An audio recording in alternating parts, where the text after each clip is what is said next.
You are listening to episode 3 of The Underlayer, where the real story lives. I'm your host, David Young. And in each episode, we explore what's beneath the surface, the ideas, experiences, and insights that shape how we find clarity, alignment, and energy in our lives.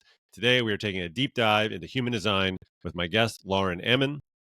Lauren is an executive coach and human design expert who helps high achieving professionals understand how their energy is designed to work so they can lead, create, and live from their true frequency and not what they've been conditioned to chase.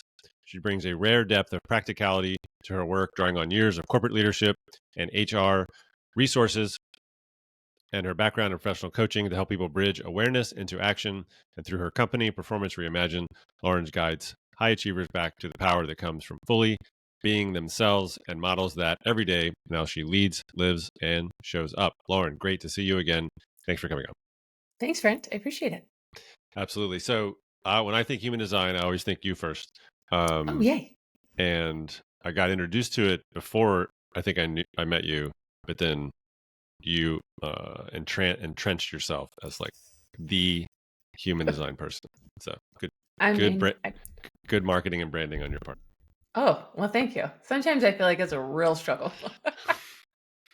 So just for people out there who might not know what human design is or are loosely aware of it, just high level, like what is it? Yeah. So it's a modality. It's not necessarily the modality, but it is the modality that I've really been drawn to. It's think of it as your roadmap. We were all born on this earth to hold a certain frequency. And I know a lot of people out there think that's very woo, but think about it this way. We all believe in Wi-Fi. There's airwaves going on around us all the time. Things work through frequencies. So it's kind of the same thing.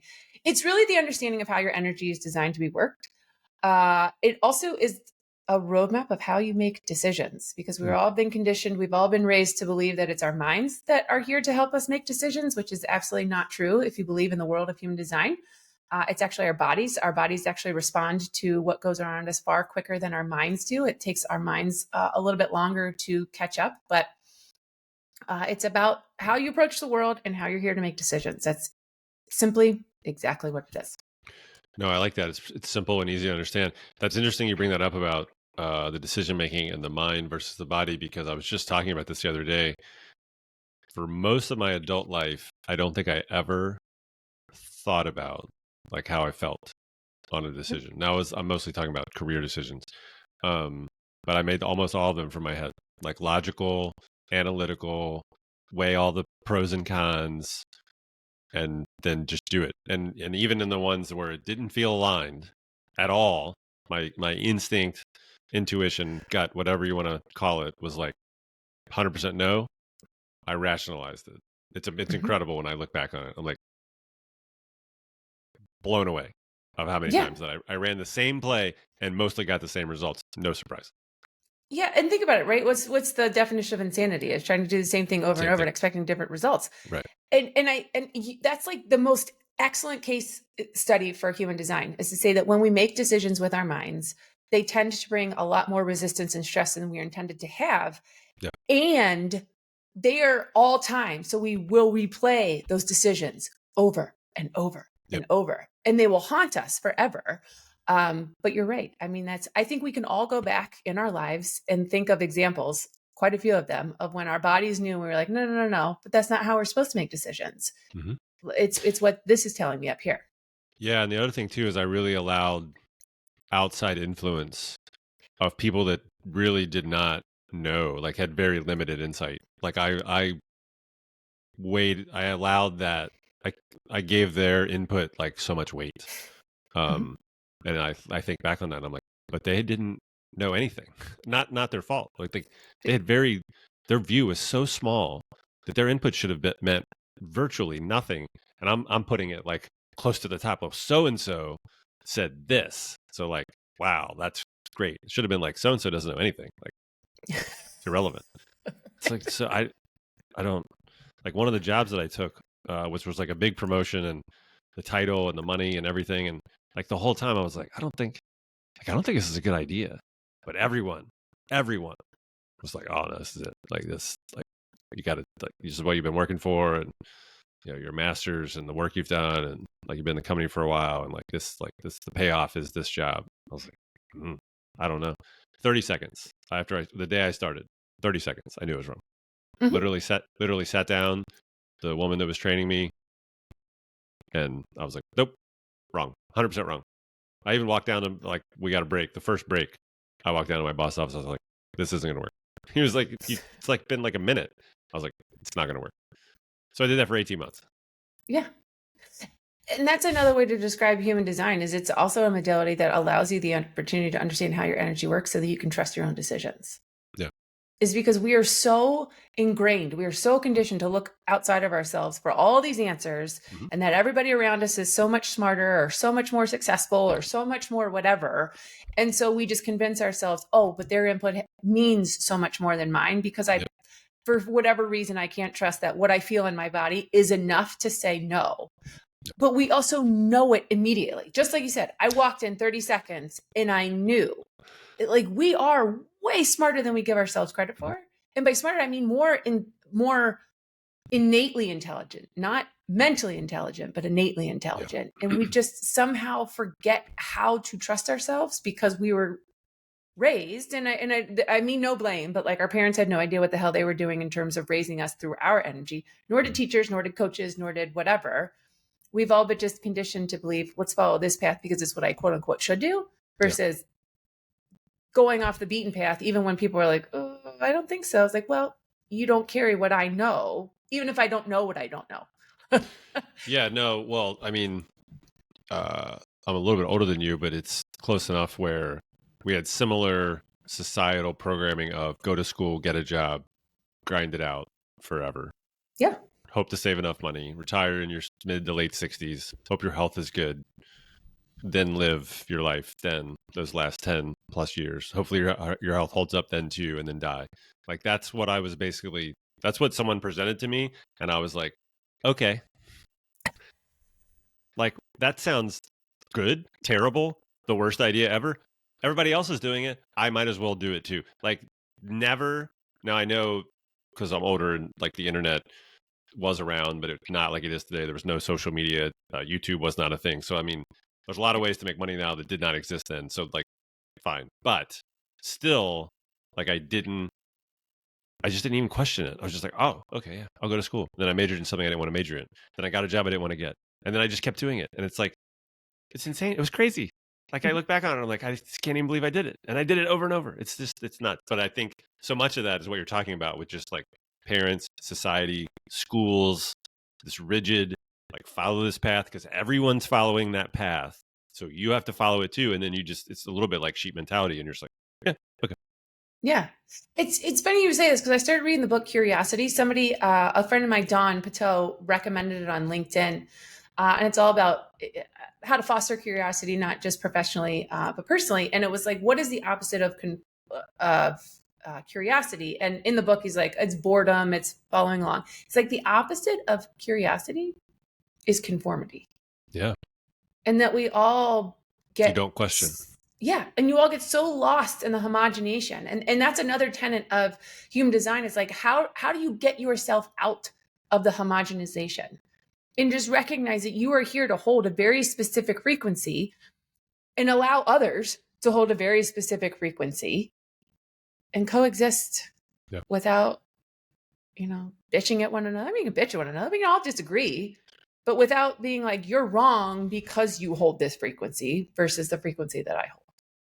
Well, yeah. And I think, I mean, I've never thought about that with conformity being the opposite of curiosity. That's a really interesting, that's an interesting concept that I need to spend some time with, but it makes sense, right? Yeah. Because I did not question at all. And even now, a couple years ago when I kind of started on this a little bit different path with LinkedIn and, quitting a job and trying an online business and whatnot, it's mostly met with resistance, which again is not their fault. Like I'm not, this is no blame. But most people, even to when they're saying to their face, they're like, "Oh, that's great. Like, good luck." Like, you can just tell they're like, "That'll never work." Like, you will have to go back to work. You can only make money with a W-2 job. You have to have benefits. You have to have a boss. You have to work at a company, because that's what most people do, and there's nothing wrong with that for a lot of people. But for some people, it doesn't work, and there's no. I mean, it's getting a little bit better, I guess, but because enough people are doing it, but there's not a lot of acceptance. Because it still seems, even as we quickly approach 2026, like that's not really sustainable. Like you cannot make money, you cannot pay your bills. It's nuts. Yeah. I have someone very close to me, and I will keep their identity behind the scenes. Even just, I don't know, maybe like 6 months ago, it's like, how are you going to make this work? And I've been doing this for 5 years now. Yeah. And it's kind of like, well, I want to make it work. Yeah. So that's how I'm going to make it work. Right. Right. And someone so close to me and someone in my life who, in my mind, is there to create and foster support. It's like at every turn is tearing it down, and because they just can't understand it. And it's like, yeah. I know this person's energy. I know this person's human design. So I can look at it objectively and say, okay, I can see why they don't understand and why this is such a huge holy shit moment for them, for me. But at the same time, that it's my life, right? You got to let me live it and support it, even if you can't necessarily truly understand it. Yeah, that's hard. That's hard for a lot of people to do, and you have the unique insight because of the human design aspect. But if you don't have that, then it just seems like your friend is just like, fuck off. Like they're just telling you, like, double middle finger, like, you don't know what you're doing, you're crazy, it'll never work, whatever, you'll fail. Like, it's just like, that's not. I don't want to hear it from you. Yeah. So let's get into then. So human design, there are, and you can talk about this better than I can, but there's different. So like, I'm a manifesting generator. Like, how many of those titles or descriptors, like how many can people be? Yeah, there's 4 different types, what we call them. Okay. So one is a manifester. Those are those who are here to initiate and create impact in the world. Now, most of us are conditioned to be initiators or to be manifestors, to run after everything, create action, do all the things.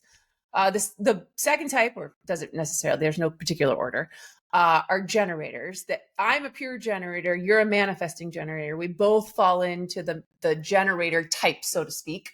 I will say, anybody out there who tells you there's anybody out there who tells you there are 5 types, they are incorrect. There are only 4. Manifesting generators and generators live in the same world. Projectors, those who are here to be invited. So generators, we are here to respond to life. Projectors are here to be invited, and reflectors are here to tell us what the hell is going on in the world. They are here to be a part of the environment and to be the canaries in the coal mine that say, wait a minute, this isn't working, and to follow their lunar cycle, which makes them a bit different than everybody else. But they only make up about 1% of the world, but they are some of the most beautiful people in terms of energy in this world that I've been able to meet. So interesting. So because that was going to be my next question, is there, what's the split? So reflectors, it sounds like, is quite rare. mm-hmm. Are like manifestors and generators typically the majority? No, so actually generators are the majority. We make up about 70% of the world, and we carry the life force. We are the ones who carry the energy of life throughout the world. So we are 70% of the world. Projectors are 20% of the world. Manifestors are about 8 to 9% of the world. So they are fairly rare as well. Okay. And can you be any combination? Like, could you be a manifesting reflector or a generating projector? Nope. No. You are either a manifester, a generator. The only one that's quote unquote mixed is a manifesting generator, and you are a projector or you are a reflector. Oh, okay. Interesting. So for mine as a manifesting generator, like, what is that? What does that mean? Okay. So you as a manifesting generator, your general approach to life is you are here to respond. Right? So but you're only here to respond in making decisions. If there is nothing to respond to, you have no decision to make, if that makes sense. Right? So kind of going back to our mental world, the way we run the world, right, is that we have this idea, we think we want something, and so as a generator, regardless if you're manifesting or pure, you go running after that, and then you immediately get into it. To your point, you're like, no, this is not anything I want to do. So the difference between a pure generator like me and a manifesting generator like you is that once you've responded, you have a little bit more spontaneous or instantaneous energy to go make that thing happen. Whereas I require a bit more like oomph, whether it's another person or whether it's just certain circumstances for me to then go into action. Do you think that helps explain why I've had so many things, again, mostly talking career here, where I've stayed with jobs for just like an inordinate amount of time that never worked? Yes and no. Like as Hmm. manifesting generators, particularly your specific design, you're here to be busy, Hmm. right? To be pivotal, like, moving from one thing to the next isn't necessarily incorrect for you. It's just a matter of knowing, of not giving your energy away to so much, because that's what we generators can tend to do, is that we innately know we have a lot of energy and we tend to be the ones, I'll say it, whores, and we just give it away. We're just like, just spreading it everywhere. And so for manifesting generators, you can get caught in that cycle of thinking that you can go initiate because you have so much energy and you can move quickly. And that's oftentimes a lot of manifesting generators will be like, I'm going here and then here and then here and then here and then here. And then it's kind of a whirlwind, but that's not necessarily incorrect. You just have a Yeah. lot of energy. You just need to make sure that you're giving it to the right things. Interesting. Yeah, I didn't think about that more. I try not to do it anymore, but I've just stayed in places where you're just like, I know that this will never work, but it's like I'm just gonna keep grinding it out because maybe something will change, or I'll figure it out, or they'll figure it out, or we'll figure it out together. And it's like that typically does not happen, and then it's eventually gonna end. Well, if I may interject there, we as generators have to give our energy to something. It is correct for us to give our energy to something. We have to use it every day, or else we're not healthy, quote unquote. Yeah. And so as generators, what we will condition ourselves to believe is, I'll stay here because at least I can give my energy to something. Hmm. But then what happens is that, we'll grind our way through an 8 to 10 hour day. And then we'll go do something after work that actually lights us up for another 2 or 3, 4 hours, simply just to give our energy to something that we actually like. Yeah. But we will grind ourselves to a pulp. Yeah. Yes, been there, done that. Don't recommend. 0 out of 10. So I then am a 5-1 manifesting generator. So talk about what Yes. those numbers, what's the 5-1? What does that mean? Yeah. So that is your profile. So when you think about your profile in human design, think of it like your costume, like the thing that as you continue to operate more correctly. So we'll just keep it very simple for you, for responding to life and then entering into action versus initiating. That the more correctly you operate in your manifesting generator energy, that 5-1 will start to fit like a glove. So for people who are 5-1s, let's look at it at the 5 side. You're very practical. You're very pragmatic. You are problem solvers. You're also heretics. You're also here to say hey guys. That doesn't sound good. Okay, that's the thing. Every profile has the light and the dark, the yin and the yang, not necessarily in the traditional sense, but every profile has its what some would perceive as negative. They're not negative. It's just a spectrum of energy. You're here to universalize solutions to the world. That's what 5s are here to do, and to do it kind of in a heretic way. Now, the things with 5s is that everybody is projecting on a 5. They don't know that they're projecting on a 5, but when energetically, David, when you walk into a room, people get the sense, oh, he's here to solve our problems. He's our savior. He'll figure it out for us. And so 5s can feel, I don't know if you feel this way, but you can feel paranoid a little bit sometimes. You can be skeptical of other people, of oh, wait a minute here. Just because I may have something doesn't necessarily that I have all the solutions. And then you've got your 1 side. Your 1 is the unconscious side. Your 1 helps build a foundation. You can be very investigative. And I think you've even talked a lot about this on your posts, is that when something gets to you, you'll dig in because you want to understand. And it's just this unconscious energy for you of building that foundation. Now, 1s, I'm a 1 consciously. we can be insecure. And I mean insecure in terms of standing on a foundation, not necessarily kind of in the traditional sense that when we're not standing on secure foundations, we either won't speak up, we'll be like, I don't know. But think about it in the 5-1. If people are projecting on you that you've got all the answers, and you've got this unconscious side of you that's like, well, I don't know if I necessarily have the answer, or I don't know if the foundation is strong enough for me to stand on. Right? What can happen sometimes is that let's combine it with your manifesting generator. You can feel this urge, this pressure to have the answers.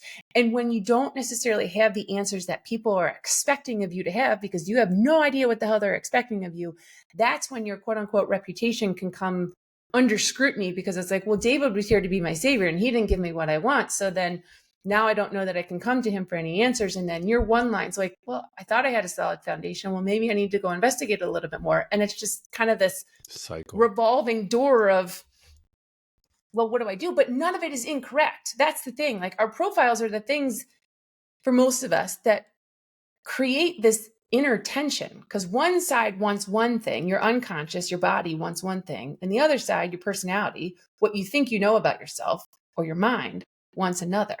And that's where I'll be honest, like when it comes to human design, a lot of times those things aren't talked about. A lot of people don't want to talk about the internal innate tension that most of us carry around because it's hard to explain. Well, but it's also part of the human experience. Like, tension happens. Shit happens.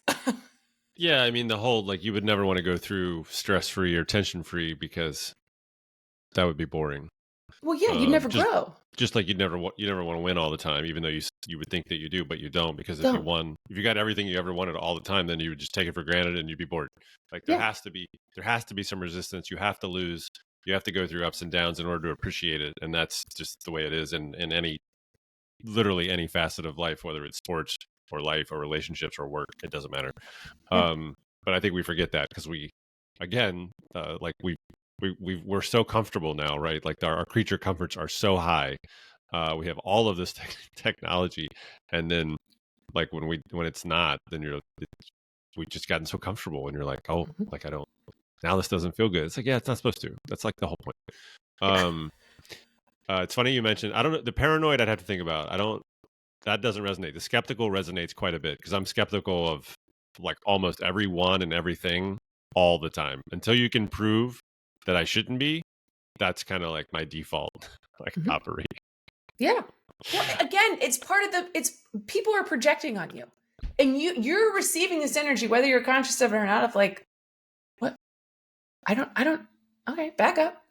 Let's just wait until you need me, kind of thing. Because the best way for you to solve problems is in crisis mode. As fives are great in crises. Like, come in, shit's hit the fan. You provide your practical solutions that you've built based on your foundation, right? On your one. I'll give you all this because I've learned it. I've been through it. I've dug into it. All right, now I'm out. Your crisis is over. I'm done. We're good. Sounds like I should be a short-term project manager. Could be. You know what's really funny is you say this, is that your personality sun gate, which maybe means nothing to you, when you talk about going in and starting new things, is the gate of beginnings. Like, your light, the light you are here to shine into this world, the contribution you are here to make is beginnings. Yeah, that's why I start books and never finish them. I'm good to about page 60, and then I'm like, let's start another book. I literally have like 10 to 12 books right now that I'm on, like, page between 30 and 60, because it seems like such a great idea, and I love the concept, and I read the first part of it, and I'm like, oh, this is pretty good. And then I'm like, nah, I don't read anymore. That's funny. So yeah, I do like starting new projects. Some go well and get finished. A lot of them don't. The crisis thing is interesting. So let's talk about, we were talking about this a little bit before. And the reason I'm asking these questions, you can't see this, but I have my chart. So I'm looking at my chart. So that's where I'm coming up with this. So it says, so there's like definition and digestion, environment, authority. So for my environment, it says kitchens, which is really, really funny. And if my wife is listening, which she's not, and she won't, but on the off chance that she hears this, she will laugh out loud because she gives me such a hard time because I hate to cook and I will not cook. And if she goes out of town for 3 days, she thinks myself and my 2 boys are going to starve to death. We will not consume any food. It will be literally 72 hours of nothing. And I'm like, we'll eat. We're good. Like we will survive. It's fine.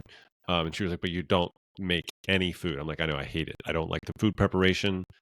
Like if she ever leaves me, Factor is their business is going up. And invest in Factor because that's all I'm going to do. I'm just going to be prepaid meals. Just send them to the door. I'll heat them up and we'll eat them because I won't cook.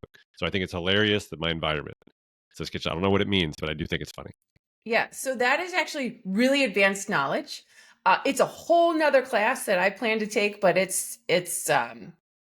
so I'm going to say something. I am not certified in this part of human design. I don't totally know I'm not 100% sure. This is where my foundation is like, oh God, I'm going to say something and maybe it's not correct. So I'm going to preface this with this. And if you know what kitchens means, please come on and tell us. But from what I understand, it has nothing to do with cooking. It's more about the gathering space. Mm. So think about some of the environments that you've done well in. And if I'm remembering correctly, kitchens is more about, well, you'd be a right arrow. So dry kitchens. I'm going to ask you this question. Do you do better when it's humid outside? What is that like for you? I don't mind it. Okay.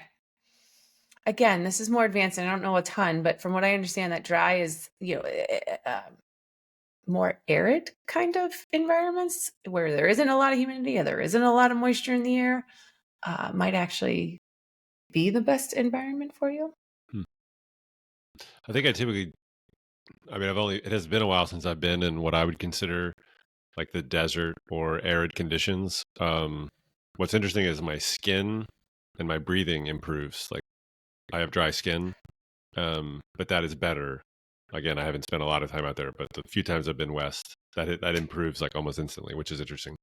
Yeah, and I think that has something to do with it. So I'll give you just a little bit. Like I'm valleys, Mm. so I've done a little bit more research on valley, like really minimal research. But like when I'm in a space and it's wide and it's expansive and I can see everything that's going on around me.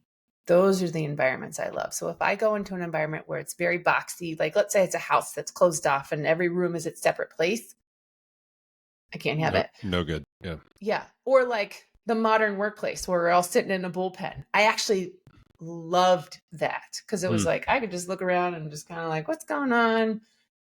But because the last job I had, it was one of those environments where it's office spaces everywhere. And I felt like I was boxed in and I couldn't think. It was just so incredibly claustrophobic almost, for lack of a better term. But those are the sorts of things. It's like there are certain places our bodies are designed to be, because that's what it means. That's kind of what it's saying, is like your body is designed to be in that kind of environment. And if you're in the correct environment, you actually then see what you're supposed to see, which helps your cognition and what you're here to think about. So it's all interconnected, but it's interesting to say that when you go out west, the problems that you have, your body responds more positively. So that's what looks like that Vegas trip next year is going to happen after all. There you go. Yeah, I think Vegas last time would have been like 15 years ago. We used to take a regular trip to Vegas and whatnot, but interesting. So my authority says sacral. Mm-hmm. Does that have to do with like decision making?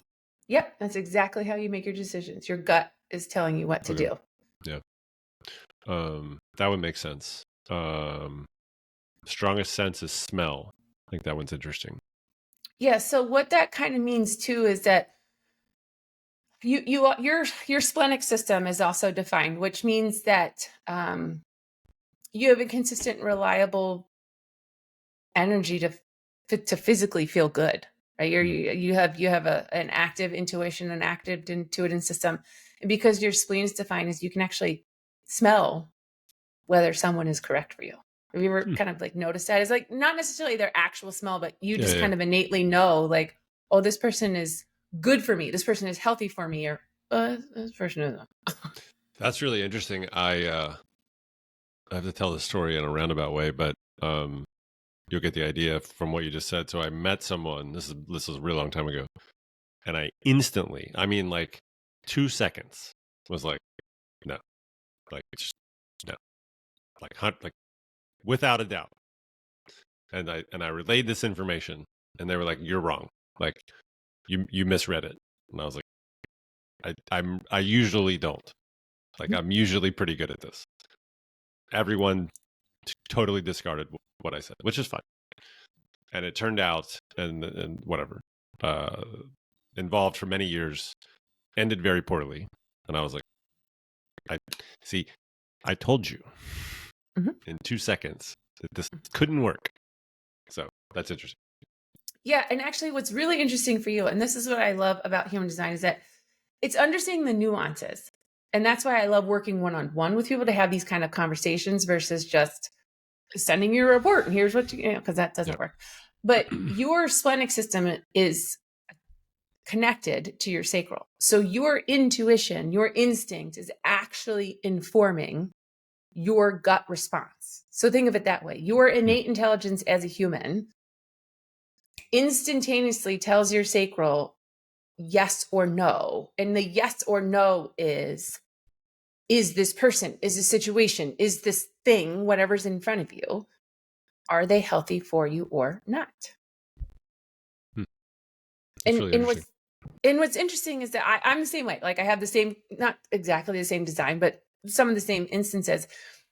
And what I found through the years is I can be very, what other people might perceive as superficial is because I make this decision in the moment, like to you, like I can make those decisions too, where it's like, oh, no, nope, we're good here, not having anything to do with this. And then people are like, well, why are you being so quote unquote judgmental? Or why are you being so dismissive? Why don't you get depth? And I'm like, because my body already knows. And I've learned to like really just kind of step into that. It's like, I'm not telling you, you can't have this person in your life or do this thing. It's just like, nope, not for me. Yeah. But I may come back a day or two later and that person could be totally fine.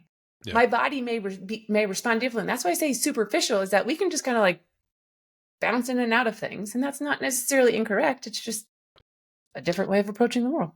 Yeah, no, that resonates a lot. I mean, a lot of people, if they don't know me, like I come across as cold because I'm not outwardly super friendly. I don't smile a lot, especially if I don't know you. And so they're like, what's wrong? What's up with him? And it's like, he's an acquired taste. And he doesn't trust you, and he's skeptical, and he doesn't believe most of what you're getting ready to say. But I haven't said anything. It doesn't matter. And so it's going to take a second. Like he has to warm up. Like you're going to have to prove it. But because what would happen is this happened more like my wife's a teacher, and so we would go to like parties with other teachers, right? And that's torture for me. I just don't do well in those environments.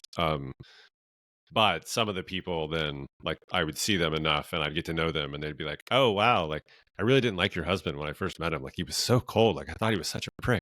But like once you get to know him, like he's not bad. And my wife was like, that's what I like. Yeah, it takes a while. Like it is not an instant. Like he's not going to come in and super warm, friendly and happy, like right from the jump. Like you're never going to get that. So it's similar. Like, and I think you get that. Yes. Intuition where you're just like, yeah, no, this isn't gonna work. Yeah, that's also your one line at work too, is that one's behind the scenes, we're constantly always scanning other people. Yeah, we're just kind of looking in and out. We can see them very quickly, and we can know whether we want to investigate further or not. Which usually in my case is not. And that's fine, right? You know, it's being instantaneous. It's being kind of in the moment. But the thing is, those moments can change, and you can be friendly and warm. Yeah. I've met you, very friendly and warm when you want to be. Again, acquired taste. I mean, it is different because it's. I mean, if I know, like, and trust you, then you get a totally different version of me than if I don't, or we haven't spent enough time together. Like it just is almost night and day. And it's just simply from my comfort level and what I know about you. And so like if we have enough rapport and I know enough about you and we spend enough time together and we're like on the same like wavelength, then it's totally different. And for the most part, then you'd be like, oh yeah, he's fine, he's friendly, he's nice, whatever. But if it's not, then it's you just don't get the same version. Yeah. And that's historically like my whole life. Yeah. Actually, the quote unquote founder of human design, he was a 5-1.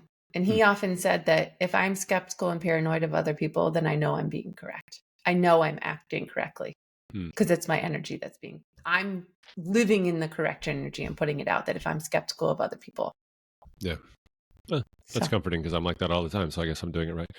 Um, what, so if someone's out there, they're maybe, again, not super familiar with human design or they've heard about it, what's the best thing for them to do? Should they, like get there? Cause it's pretty easy to get your chart. You put your, yeah, like your birthday and where you were born. And there's some just real basic information that you plug in. And I think you can do that online, probably a lot of yeah, places. And you can at least get the initial, I don't know how in depth it is, but you can at least get like your number or manifesting your generator or projector, reflector, whatever. So you can at least get that. Then like what would be like if someone's curious, then what would be like the next best step? talk Because they to somebody, okay. talk to an expert, right? A lot of times, um, a lot of human design experts out there will say like, here, I'll create this $100 report for you. And then they give, I've done this. I've bought a lot of reports and you get the report and you're like, oh my God, yes. And then you're like, but what the hell do I actually do with this? Like, Yeah. what is it that I do? So I steer clear of that because I'm like, those actually, if I go back and read all the reports that I've gotten, I'm kind of like, yeah, okay, that's great. It's kind of right, but it's not really right. And you're not necessarily really creating all of the connections and the nuances between my design. And it's a lot to take in. So I recommend reaching out to somebody who can explain what this really means to you and keeping it on the surface, right? Of saying, here, just start with this. Start with your type, and this is what it means, or start with your authority, and this is what this means.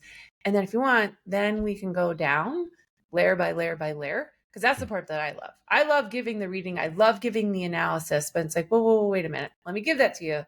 Then we're going to circle back for you to play with that for a little bit and then be like, okay, but what does that really mean? Yeah. How does that actually play out in my life? Yeah, I've definitely found it because I mean, you and I have done the reading, so I've done the reading and I have some knowledge of it, but it's still like I would have a hard time. Like if someone who knew nothing about it like asked me, like it would be very hard for me to explain. Like it would come Yes. across as like I don't think you know what you're talking about. Like I really don't. I'm just this is cursory knowledge. I don't know. So it is definitely like nuanced and layered, I think. And you have even talked about the process to become like a human design expert is like years and years. Like takes a long time to be a truly trained, dedicated, knowledgeable expert. Like this is not something you take a 6 month crash course and you're like, yep, all set. Um, People do, well, of but course, because yes, of course. I mean, right. Everyone's always trying to look for the cheat, the fast track, the hack, yes. whatever.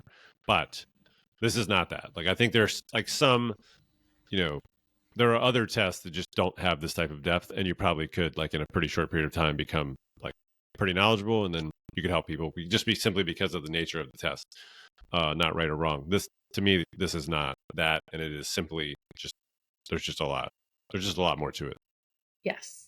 Yeah. I mean, I'm coming up on it's a 3.5 year process. I am Mm, almost there. I will be done at the end of March, right around my birthday. So it'll be like a nice little birthday present for myself. nice. It's been a long journey of Yeah. not only understanding the information, but then using it in my life and going through my own deconditioning process. That's what we call it. Of like what you're really doing is kind of like rewriting the energy that your cells use Mm. to approach the world. I mean, that's what you're doing. You're trying to like undo all of the patterns that you have been created over the years of conditioning, unraveling all of that so that you can approach the world in the frequency you were designed to approach the world in. Yeah, that makes sense. Have you noticed as you're 3 years plus in, has anything like really shifted, like what you thought you knew about it in studying, and then going through it in your own life, and then working with clients? Like, is something you thought maybe you knew about it, and then after doing it enough times, you were like, you know what, this is different, or maybe I Yeah. misunderstood this. Yeah. I think when you look, to me, the most telling thing in your chart is everywhere where you're open. Because what you're doing is where you're open, you're absorbing the energy from the world. Like what is fixed and colored in and is defined for you. That can't change. It is very narrowly fixed. It is exactly who you are. The thing that is really rocked my world, I guess, is my openness. So I understand. So I have an open, let me just talk about this. You and I both have an open solar plexus or emotional system. And logically, when I first learned that, it was like, oh yeah, you avoid confrontation and speaking your truth because the mechanics behind that is that we absorb all of the emotional energy from people around us. We feel emotions very heavily, very chaotically. We don't really know what to do with them. And so, like, logically, I understood that. And I was like, oh, okay, yeah. I mean, I can see where I avoid confrontation. I don't talk about my truth and da da da da. Well, the other thing about that is that those of us who are born emotionally undefined, we have carried emotions since the day we were born. We were carrying the emotions of everybody around us who were emotionally born. And I'll get very vulnerable and very personal here. It wasn't until I made the decision to end my marriage that I realized how much emotion I have carried in my life, buried it, pushed it down, didn't do a darn thing with it. And it was this weird, the moment that I spoke my truth and said, I want to end this marriage, I have never felt so much emotion in my entire life. And I have felt that emotion coming up and coming out for the last, it's November, really for the last 9 months. And it was this very profound, holy shit. I've never really noticed how much emotion I just push aside, ignore, don't do anything with, just assume, hey, I'm strong enough to deal with it. I don't ever have to face it. And it's this weird, chaotic, but also very cathartic experience of like, yeah, logically, I know that I'll avoid confrontation. Logically, I know that I'll try never to feel anything. Mm-hmm. But actually, the moment that I feel something, it teaches me so much of like, don't try to rush to it. Just feel it. Sit with it. It's really uncomfortable. You may get really angry because you're feeling something, but eventually it will pass. And that's what it's meant to do. And I've actually noticed that I'm much better now that I allow myself to feel when I'm taking on, let's say, my son's emotions, because that'll happen a lot. Both my sons are emotionally defined. So it's like, oh, Jesus Christ, like this is like emotions everywhere. But what I started to notice is that when I started to actually feel things of my own, or at least release all of these emotions that I have, I'm like, oh, I see that that's theirs versus what's mine. Not mine, and it's yeah. this very useful barrier that I can create for myself. Well, first, thanks for sharing that, because I know that was not and is not easy. Do you think then, as with the human design, with the carrying of emotions, literally, like you said, almost from like day one, so you had obviously like a lot of life prior to that. You carried all of that. Then you had the marriage and kids, and so you carried all that. Do you think it was you had this just like enormous, I don't know what the right word is, weight, or this just like almost incalculable time of emotions that had just like accumulated? Yes. Like just over all of that time, and then at some point, then it just became probably like to you. I'm guessing you just got to the point where you're like, this just has to change. Like Yes. I literally can't. I cannot carry this anymore, or something to that effect. Yes. And actually, people would come up to me afterwards. So feeling is very uncomfortable for me. I like emotions that just, to your point, sometimes I can be very cold. Like to my kids, sometimes when they're feeling something, I'm like, can we just get through this? Like, let's just get through this. And, but you know, after I went through all this, and yes, I felt better, right? I felt like, okay, this weight is a little bit, is gone a little bit. But people would come up to me and say like, what has changed within you, Lauren? Like, what is going on? You look different. You seem different. You're just exuding this level of energy that I've never seen from you before. And from my point of view, it was kind of like, yeah, okay, I dealt with something, but I didn't think I looked different. I didn't think I felt too terribly different, if that makes sense. But it's what people were receiving from me. And I turned to one of my best friends. I was like, was I just a miserable sack of shit for the longest time? She's like, no, but I think what people are realizing is that you've done something to relieve yourself of whatever you were going through, and who they thought you were before was the normal Lauren. Mm-hmm. But you've gone through something and now they see you differently. And I was like, oh, okay.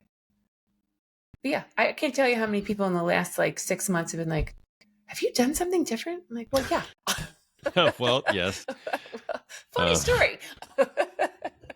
made a decision. Raided all the hardwood floors. So, yeah, I mean, obviously there's a lot there. But I can imagine that it was like kind of simultaneously like excruciating and difficult mixed with relief. Yes. It's just something what like I that. explained to somebody the other day is like this terrible sadness of going through it, but also this eternal gratefulness that it happened. Yeah. And it was this like, you know, those of us who are emotionally undefined, we get to experience all the breadth of emotions. Yay, us.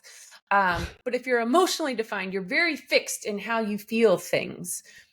But for us, we get to experience the whole spectrum. And it's kind of like, oh, I get what it feels like to carry two conflicting emotions at the same time of sadness and gratefulness, or sadness and happiness, and, you know, all these things. And it's kind of like, oh, I see how that moves back and forth and in and out, and how we can get caught up in our emotions and how they can force us to make decisions that are not correct for us. Yeah. With speaking that type of truth, which obviously is a big one, have you found that you had others that you had been suppressing, that you maybe are thinking about speaking that truth to, or was this so big that it's just kind of overshadowed everything? It's brought up other things that I've been carrying around for a really long time. You know, even back to the days of my family. Right now, I can see a little bit more clearly the conditioning that my family created. And again, no blame, right? They're just living their own life, doing their own thing. But I can see the conditioning. I can see the emotions that I've carried for my family, or carried because of the things that happened in my family. And so I approach my relationships with my family very differently now. I will always struggle. So somebody who is emotionally undefined, I will always struggle to confront my truth. It will always be very, very uncomfortable for me. But I'm getting better at, okay, this is the one I want to address. This is one I can leave for a little bit. Got it. But I think, again, it's like going back to the, well, you know, when you get married, you stay married. I came from a very Catholic family. I imagine like the guilt I've carried around for so long, because divorce, I come from a very conservative Catholic family. My parents still go to Latin Mass. Like, this is like pre-Vatican II Catholic family. So the amount of guilt I carried around for not living the life that I was supposed to, it was very hard. No, I can imagine. I saw nothing but divorce. So to me, nobody stayed married. Like, my parents got divorced after like 2 or 3 years I was born. They were married for like 5 or 6 total. I have 3. Each of my parents have 3 siblings. They were all divorced. They all got married. All got divorced. None of them are with their original partner. The only marriages that I saw stay together were both of my grandparents. So I was just like, oh, well, you get married to get divorced. Like, that's clearly the plan here. Like, there is no long term. This is just like, yep, good for now, and then we'll move it on. We'll move it along. So the fact that I've been married for 19 years, I think has to be one of the great surprises and shocks to everyone. Yay. Because, well, yeah, I mean, it truly, like, I did not see long-term healthy, successful marriages. Like, I did not witness it.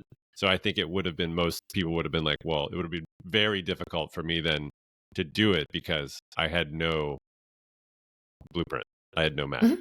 Mhm. Um, so, yeah, so it's interesting. Like, it was always more surprising to me when we're like, oh, wow, they made it to 10 years. Who knew?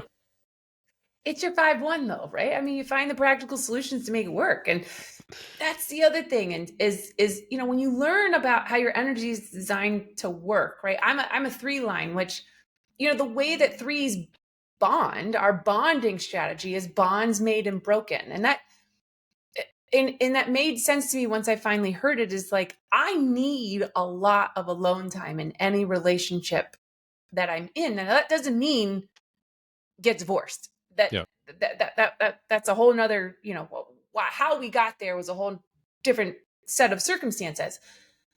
But now that I understand that kind of energy, because I would feel guilty of, like, all these people around me, of like always doing things together. And oftentimes I would take vacations without him because it's just what I needed. And it was kind of like, oh, I see how it works. And in any other relationship moving forward, I also need time away from my kids, right? I am not one of those moms that, like, I'll say it, I'm not one of those moms who likes to be around her kids 24/7. Yeah. I have no shame in that. But needing to, like, kind of move in and out of relationships is something that my energy needs. And I'm like, oh, okay, I can understand that. I can see that. I might approach things differently. Now, the thing about human design is you can actually look at two people's energies together and say, like, oh, here's where the problems are going to be. And when I look back at our church together, I was like, oh, yeah. I wish someone would have pointed that out before we got married. I If see it now. only human design would have been a thing then. Yeah, right. I at some point I feel like it should be a part of every marriage, like pre-marriage Let's look at these charts. consultation of, like, here's where the problems are. You can circumvent them, you can approach them differently. That doesn't mean that those problems are going to define you. You can find ways around them. That's the whole point. But we had gotten to a point of almost no return. Yeah. So. I mean, I get that. That's funny. Like, human adding, it's like, because I think that they do that with Catholic. Like, you have to go and meet there's like pre-counseling, right? So they could, maybe that could be your pitch. Here's an add-on, a human design add-on, create like another class. They're not gonna like it because they would say, take God is the third part. Like, I'm not gonna get into that part, but they probably wouldn't like it very much. I can see that. Well, there's a lot of places we could go, but I think we'll stop here. What's the next? So someone's out there listening, they're curious. What would be your advice, like the next, like, 1 or 2 steps to just learn, like, a little bit more? Yeah. So go get your chart, right? So you can find it anywhere out there. And I will say it will eventually be on my website, but through the program that I'm doing, there's a very specific software that I use. I can't get there until I've gotten my certification, which I understand. So go get a chart. But once you've gotten your chart, reach out to me. I can give you a little bit deeper of an analysis of what that actually means. And if that feels correct for you to dig even deeper, well, then we can do something of a deeper analysis. And then what I'd like to do is, when I first started out, it was just doing, quote unquote, just doing the reading, of doing the analysis. But how the process has evolved is, like, I will do your analysis, but then I want you to bring what is not working in your life or what is working in your life, and create the awareness between how your energy is designed to work and how it's working right now, and some of the problems and challenges that you're having. So I can show you, here's how it's showing up, or here's why you feel so much tension, or here's why it feels like things are so stressful, to give that connection. And so people can create more awareness and application in how they actually use the information, as opposed to trying to go to all these different sources, piece it all together, and then nothing about it making sense. No, totally feel that. What's the best way if they want to find out more or learn how to work with you or just get information? What's the easiest way and best way for them to track you down? Come find me on LinkedIn, Lauren Ammon. I don't hide under any different name. Or go to performancereimagine.com. That gives you an insight in terms of kind of how I approach human design. I tend to be very practical. I tend to be very direct, as you know. I'll give you the ins, outs, ups, downs, quote unquote, good, bads. There are no goods, bads, but I'll show you the gnarly parts of your energy and I'll show you the great parts of your energy. Awesome. Love it. Appreciate the insight. All things human design with Lauren Ammon. She's the best. Thanks for coming on. Thanks, David.